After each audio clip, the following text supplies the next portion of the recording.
Alright, I'm back with a little bit different video. The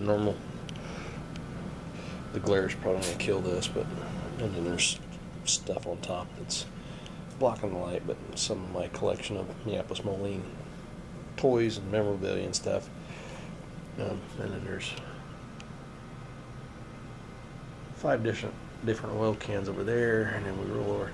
There's some toys that need some work, typical of those models. Some more cans. There's there's a quart of paint, 4 quart oil cans, 2 spray paint cans, a couple of oil filters. I think that's a box of new old stock Z pistons, a couple more toys, military quart can, and then gotta figure out how to make this one look better. But that's kind of a unique can. I could figure out how to bring the original color back. Anyway, and of course then I got more toys and stuff, like signs, some advertising, some more toys and stuff.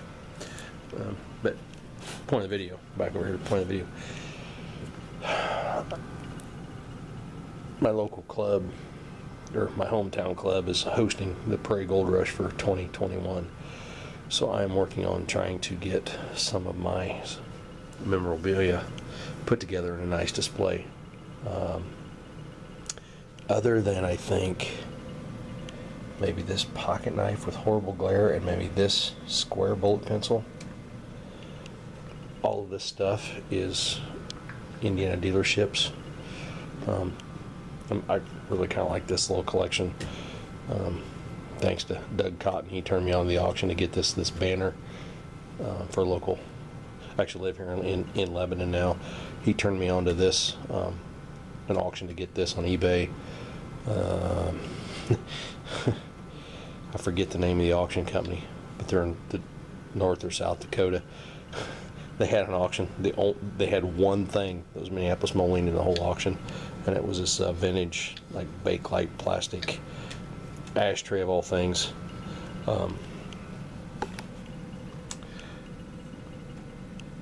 Same dealership as the banner, and then somehow along the line I also came up with this bullet pencil, all from the Carl McLean dealership here in Lebanon, the little town I live in now, which is pretty cool. And then I've got a collection of Matchbox covers.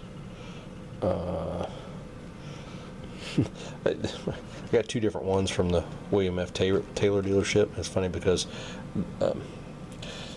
you've probably all heard of Purdue University, Lafayette, Indiana, or West Lafayette. There's William F. Taylor with kind of an early version, but that's like a 37Z looking thing. Later version, William F. Taylor with Lafayette, 2 words. I think it's kind of funny. Just different dealerships around the state of Indiana. Kind of another neat little collection. K.E. Grubb Implement in Covington. They actually hosted the PGR Winter Show several years ago. They've got this one that's probably mid 50s maybe. Then I've got this one. This one's pretty rough, but Vision Line for Victory, Save Scrap. I say it's really this one's pretty rough, but it is K.E. Grubb from Covington. This is probably from the war, December 7th, 41 to whenever, August 45. But to go along with those, over here I also have a K.E. Grubb in Covington, Indiana mechanical pencil. Anyway, a lot of neat little stuff here. But I'm trying to figure out the best way to produce an implement, rain gauge, Yorktown. I was actually in that dealership before they closed. Neat little place.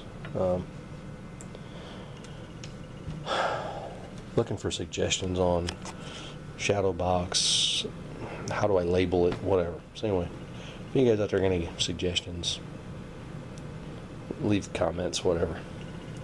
But I'd like to get, you know, neat little display of this stuff at the show. I also got, there's some more, I've got more Moline, Indiana dealership stuff. I know I've got a couple thimbles, and I think there's more matchbook covers floating around somewhere.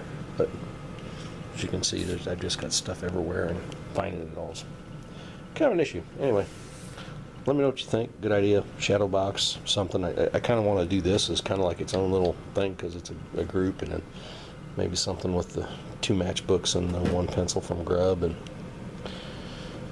whatever.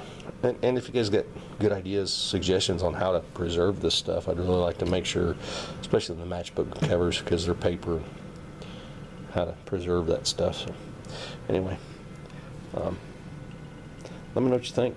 I'll be back.